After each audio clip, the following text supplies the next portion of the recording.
Picture this, it's 6:40 a.m., and I'm on my porch, coffee in hand, watching cops pull Patricia Brennan out from between the hay bales and some old meal replacement boxes in my barn. She's hollering about contraband alpacas, of all things. Officer Harrison, looking like he's done with the world, points at a pile of lawn chairs and says, "Lady, those ain't livestock." She makes a wild dive for a box marked vintage garden gnomes before they zip-tie her. Nice and gentle. I'm just standing there, muttering to myself, well, that's one way to find my gnome collection. I'm Bradley Foster, and I moved to Pine Ridge Estates 5 years back, chasing some peace and quiet. Got myself a cozy house on 3 acres, with this sweet old red barn out back. That barn's my happy place full of random stuff like antique tools, Christmas lights, and yeah, a creepy realistic mannequin dressed like Elvis Presley in his prime. Enter Patricia Brennan, HOA Vice President and self-styled Sheriff of Architectural Integrity. She's got a headset glued to her ear, a yappy mutt named Commander, and a weird vendetta against anything she calls rural nonsense. My barn, she decided it was public enemy number 1.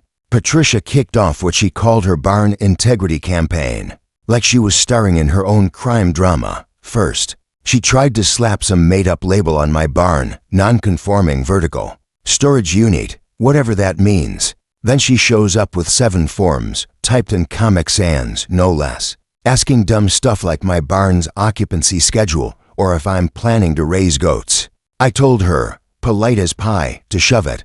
My barn, my rules, my property. She didn't take that well. Next thing I know, she's buzzing a drone over my place at all hours, sending me blurry pics labeled Exhibit A. She called my weather vane rotationally aggressive, swear to God like it was out to ruin the neighborhood. Vibe, she's telling folks I'm hoarding survivalist hay, which is just ridiculous. Hay's not exactly apocalypse gold. One night, I come home and catch her on a ladder, nose smushed against my barn's loft window. I yell, "What the hell, Patricia?" She hisses back, "I know you're hiding something, Bradley." Patterns don't lie. Patterns? I ask what she means, but she just taps her nose like she's in on some big secret and bolts. That's when I figure she's cooking up something wild. Things go quiet for a week to quiet. Patricia's not the type to let up unless she's plotting. So, I set up these little motion-activated cameras in the barn, hooked to my phone. Part security, part I need proof this lady's nuts. Then, at 5:17 a.m. on a Tuesday, sirens jolt me awake. My driveway's lit up like a disco with cop cars. Patricia called 911, claiming I'm running an illegal livestock operation and maybe stashing weapons in my barn. Officer Harrison walks up, trying not to laugh, reading off his notepad. Crates, animal smells, suspicious mooing. I crack up, which seems to chill the cops out. I tell him, no cows, no guns, just my weird stuff, and lead him to the barn. I unlock the door, flip on the lights, and there it is, a busted trampoline against one wall, a 6-foot candy dispenser in the corner, and 47 garden gnomes dressed like past presidents, all lined up on shelves I built myself. The cops are giving each other looks like, who made this call? Then we hear a sneeze from behind the hay bales. Harrison holds up a hand, and we tiptoe over. There's Patricia, squatting in a cheap camo jumpsuit, hugging her clipboard. Like it's her last hope. She starts blabbering about her citizen's audit at 3 a.m. to check if my barn's up to her fake rules.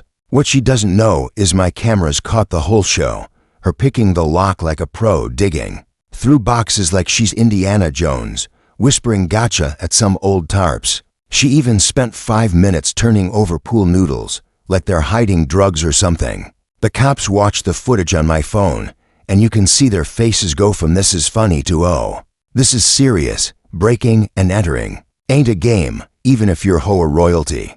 They read her rights while she's yelling about her authority and the neighborhood's greater good. She's begging them to check my boxes, but they're more worried about her felony. By noon, the whole thing's blown up. Somebody I still don't know who posts the camera footage to the neighborhood's social media. Everyone's watching. Patricia crawl under a tarp labeled inflatable reindeer costumes, muttering about my fake Santa scam. The comments are pure gold shock, memes, you name it. That night, the HOA calls an emergency meeting. The community center's packed with folks who never show up to these things. Patricia, out on her own reconnaissance, struts in with a suit and a briefcase full of evidence. She tries to spin her break-in as a security drill to test barn safety. Her PowerPoint's got pics of my gnomes, which she says scream anti-HOA vibes. Someone points out gnomes don't vote, and she snaps. That's what someone with illegal gnomes would say. The room's howling. The board votes fast. She's out as vice president and banned from HOA office for life. But it gets better. The DA, probably sick of HOA drama, throws the book at her. Criminal trespass, breaking and entering, harassment. At her trial 2 months later, her lawyer tries to sell it as concern for safety. The prosecution just plays the video of her sniffing birthday candles, calling them suspiciously waxy. The judge is barely holding it together as he finds her guilty. Her sentence? 6 months house arrest, $2,000 in fines, and 100 hours. And an animal shelter judge's idea of a joke about her alpaca fixation. As they read it, Patricia's face goes from shock to rage to this gut-punched look. She glares at me in the courtroom, mouth flapping, till her lawyer drags her out. Pine Ridge hasn't been the same since. The HOA, red-faced, rewrote its rules. To stop this kind of overreach, folks started pushing back on dumb stuff, like the ban on red mailboxes. My barn's a local legend now. Neighbors call it the Gnome Fortress. I leaned into it, sticking a sheriff gnome on my porch. Gets a chuckle, but I keep those cameras on. Never know. Patricia's still around, walking commander with that headset, shooting dirty looks at my barn from the road. She hasn't stepped foot on my land since, though. The shelter works calmed her down some. She's posting about alpaca grooming tips now, which is weirdly cute. Me. I'm back to tinkering in my barn.